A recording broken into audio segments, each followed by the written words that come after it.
We're learning more about the death of One Direction singer Liam Payne. An initial toxicology report found Payne had several drugs in his system at the time, including pink cocaine. It's a recreational drug, which is a combination of other drugs. So we wanted to find out more about this. Joining us is Dr. Joji Suzuki, Director of Addiction Psychiatry at Brigham and Women's Hospital. Dr. Suzuki, thank you so much for joining us. Yeah, glad to be here. So first of all, what is pink cocaine?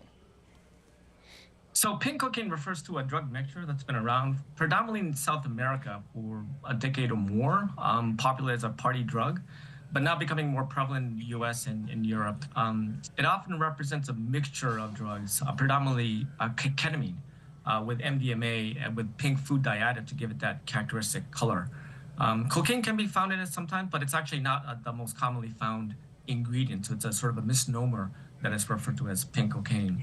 You can find things like methamphetamine, even opioids and sedatives. And that's what makes it particularly dangerous because you really don't know what you're ingesting. What are the side effects or long-term risks of using it since it is such a mixture? Right, so if the main ingredient is ketamine, then it can cause things that are well described: dissociation, depersonalization, nausea, increased heart rate, blood pressure. But these effects are typically short-lived and self-limiting. Ketamine itself becomes particularly dangerous at higher doses because it's a dissociative anesthetic. So it's an anesthetic medication, but also in combination with other drugs, particularly sedatives, alcohol or opioids. And the combination is what really leads to potential fatal overdoses with ketamine.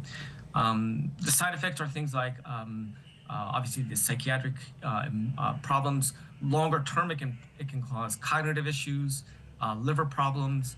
But one of the most well-described problem longer term is bladder problems, which can be quite severe. That can require surgery, for example. And I know you mentioned seeing it in Latin America. Is it something that we're seeing here locally? We're not seeing it specifically here in Boston, but it's just a matter of time before this becomes much more commonly found in different geographic areas. And I wouldn't be surprised if we start to see this here locally as well. Okay, Dr. Suzuki, thank you so much for your time. We appreciate it.